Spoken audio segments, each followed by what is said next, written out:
Utility stores ملازمین کا بلو area میں دھرنا، ڈی چوک جانے کا اعلان۔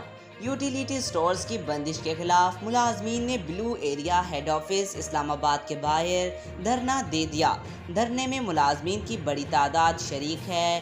دھرنے میں یوٹیلیٹی سٹورز کی تمام 3 یونینز کے ملازمین شریک ہیں۔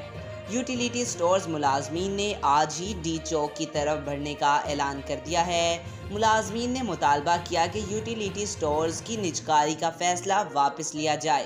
ملازمین نے مطالبہ کرتے ہوئے کہا کہ یوٹیلیٹی سٹورز بندش سے ہزاروں ملازمین کا معاشی قتل بند کیا جائے۔